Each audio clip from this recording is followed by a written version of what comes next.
A new episode of GeekTalk. My name is John Willem, the creative director here at WebinarGeek, and today I'm sitting here with Tim, I'm a tech support engineer with WebinarGeek, and take care of the support, second line support, whatever you want to name it.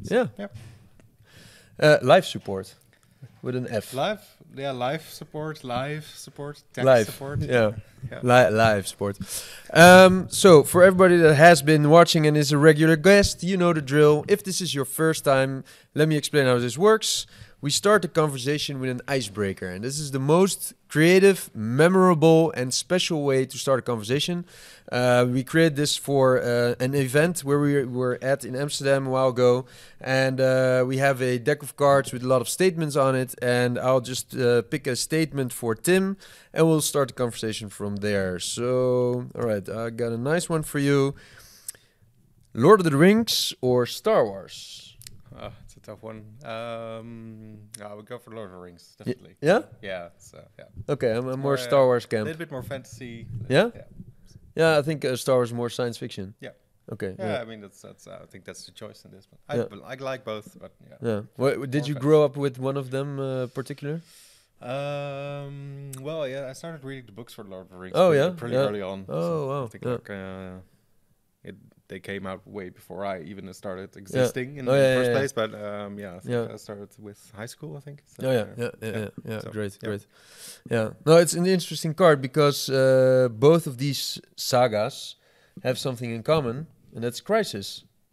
We have Frodo that has a crisis. We have Luke Skywalker. We even have Darth Vader. There are so many people in both franchises that have a crisis, and that's doesn't everyone though? Well, doesn't everyone in general? Yeah, one way or the other. Exactly. So, and that's something I want to talk about today: the crisis management. You know, when we're hosting webinars, it's actually doing a lot of things at once. You're hosting a webinar. There's a technical aspect. There's a human aspect. You have your presentation. You have your videos. You have your chat. You have your audience. You have your team. So many things that are occurring at once. So and you are on tech support, so you see a lot of people hosting webinars. What is, in your opinion, what would be a definition of crisis management? Yeah, I always think like. What does a crisis make a crisis? I mean, it's mostly, I think, very time related. Yeah. So if it's like half an hour before, like it's it doesn't really feel like a crisis yet. Yeah. But if it's 2 minutes before you need to start a webinar, then it's definitely going to into the crisis area. Yeah. And I think in part you want to prevent having a crisis in the first place. I mean. It's in Dutch, voorkomen is beter dan genezen. Totally. Prevention is better than curing, I guess. Yeah, indeed. But there's only so many things that you can prepare for. It's like if your internet drops out like 2 minutes before your webinar starts.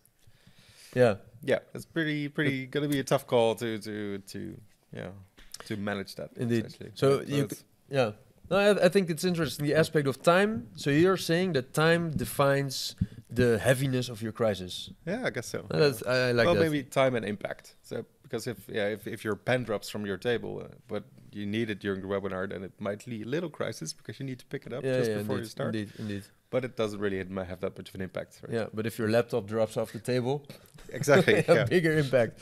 Yeah. Okay. So we have time. We have as a variable. We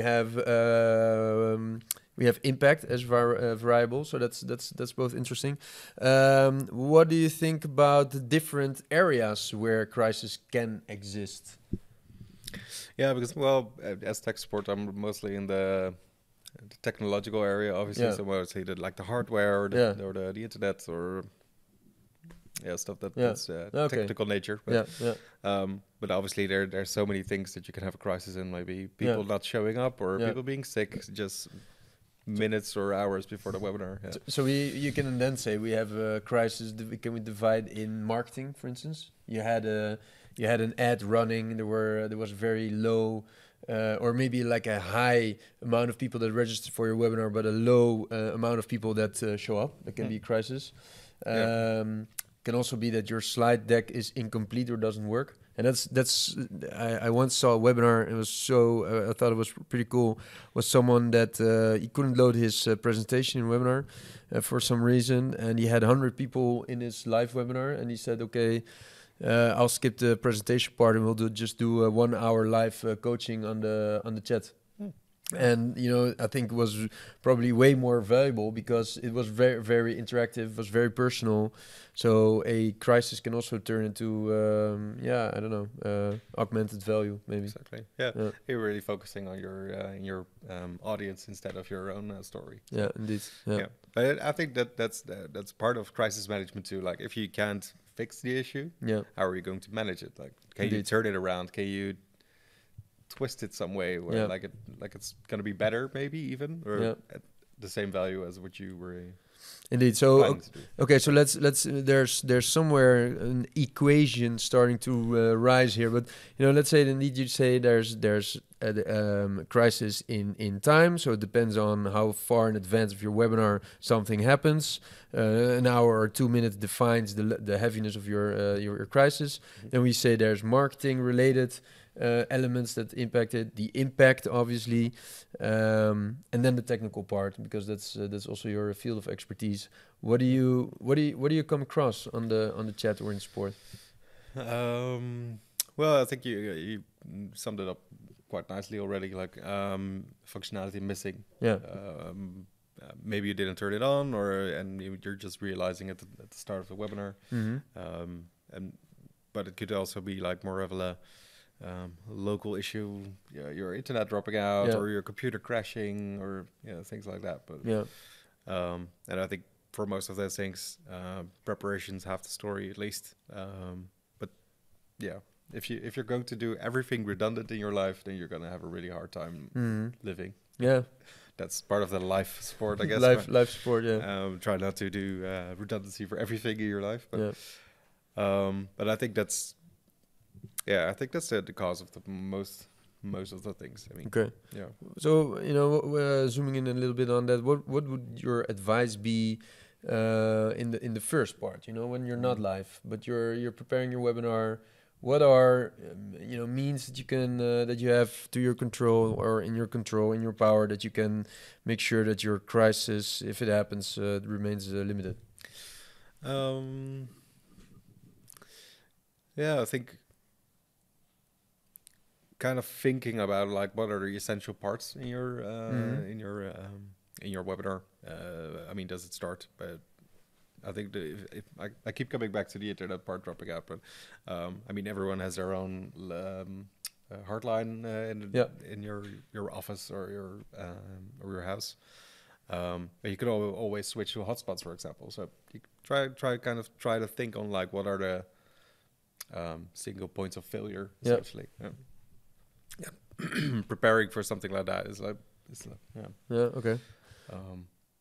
But there's lots more examples that you can think of, like hey, what if my presentation doesn't work like I thought it would be, or maybe slides are missing, or what if I forgot to upload my last version, what would you do in indeed okay, I see what you mean. And when you're live during the webinar, what kind of crisis that we can see? What kind of crisis do we see there? It's the same bell still ringing, but what if your computer crashes at that point? Or I mean, you're going to be missing from the webinar, so your viewers aren't going to see sort of a blank screen at that point. So it's pretty hard if it happens at the time, but it's pretty hard to stay calm. But that's usually the best tip that you can have. Like, hey, stuff happens. I mean, hey, what happened to the light here? Hey, Walter, the light is off. Hey, wait, just a sec. People were trying to regain the light here. Wait, just there's the switch. We're back. Sorry for that. Yeah, and it's from that point, it's pretty hard to continue, I guess. You just have to pick it up. You have to pick it up where you left off. Yeah, exactly. And you just need to be honest. Stuff happens. Indeed.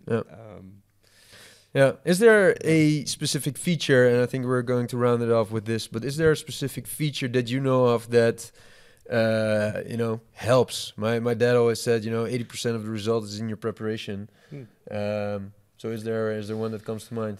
Well, to be honest, I always think of like dry run everything. Yeah. That's what it's for. Yeah. And it really doesn't really matter if you can do a live webinar without an audience. So if you really want to check the recording, like if you want to see how everything's working, and what if you just do a dry run with a recording, so you can just see what you're doing afterwards. Indeed. Instead of, because dry run isn't recorded, it's just for those who don't know, but so you'll never be able to tell what happened during your dry run. Yeah, exactly. So dry run everything. Dry run everything. Okay, I think this is the advice where we will close this Geek Talk off today. Make sure that the next webinar that you host is a dry run, right? Oh no, it should be a live webinar, of course. Should be a live webinar, but before you should do a dry run before that. Yeah. Okay, let's do that. Wise words from Tim. Thanks everybody for watching. Hope you had fun. We did, and see you on the next episode of Geek Talk. See you next time.